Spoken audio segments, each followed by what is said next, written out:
Good morning and welcome to the Channel Studios here in London with your international news around the world in 5. The Taliban have claimed victory over opposition forces in the last holdout province of Panjshir, completing their takeover of Afghanistan 3 weeks after capturing Kabul. However, a spokesman for the National Resistance Front of Afghanistan denied that the province had fallen.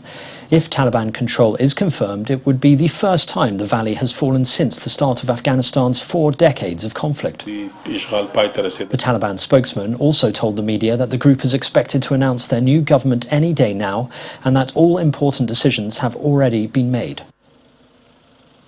2 leading opposition figures who challenged Belarus's presidential polls have been jailed for trying to threaten national security and seize power.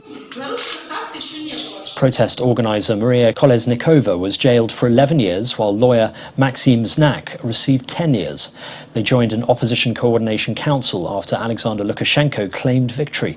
Prosecutors accused the council of trying to stage a coup. Both Kolesnikova and Znak denied the charges against them and denounced the trial as a sham. Their lawyers said they would appeal against the verdict. A 3-year-old boy who went missing in the Australian bush 4 days ago has been found safe after a search. Anthony Elfalak was spotted by police helicopters drinking water from a creek on his family's property in rural New South Wales. The boy, who has autism and doesn't speak, had been last seen at the house on Friday. Local media showed scenes of family members cheering and rejoicing when they heard the news. Israeli authorities have launched a massive manhunt after 6 Palestinian prisoners escaped from one of the country's most secure jails overnight. The men are believed to have dug a tunnel from their cell over several months that led to a road outside the prison's walls. Officials were alerted by farmers who noticed them running through fields. A local paper reported that 5 of the 6 prisoners were serving life sentences in connection with deadly attacks against Israelis. Colombian police have seized $37 million worth of cocaine in the coastal city of Buenaventura in central Colombia. A little over 2 tons of drugs were found amongst 400 sacks of mineral fertilizer that were on their way to Mexico. Colombian authorities have confiscated more than 6.9 tons of cocaine in the port of Buenaventura this year. Colombia is the world's biggest producer of cocaine ahead of Peru and Bolivia.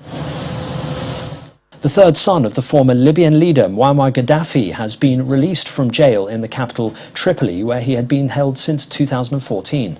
Saadi Gaddafi was the commander of Libya's special forces. He fled to Niger when his father was overthrown and killed in 2011, but was extradited back to Libya. The former professional footballer was accused of crimes committed against protesters in 2011 and of killing a Libyan football coach in 2005. He was acquitted of the murder in April 2018. Israeli twin girls who were born conjoined at the back of their heads can now make eye contact for the first time after undergoing a rare separation surgery. The 12-hour operation took months of preparation and included the scalp grafts for both girls. Dozens of experts from Israel and abroad were involved. The girls, who have not been named, are said to be recovering well. It is the first time such an operation, which has only been conducted 20 times worldwide, has been performed in Israel. And finally, the first bull running fiesta has been held in Spain since the start of the pandemic. 10 bulls charged through the streets in pursuit of hundreds of runners.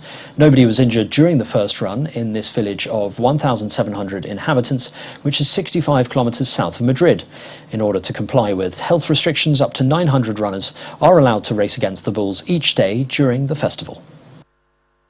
And that's your international news around the world in 5. Now back to the Channel Studios in Lagos.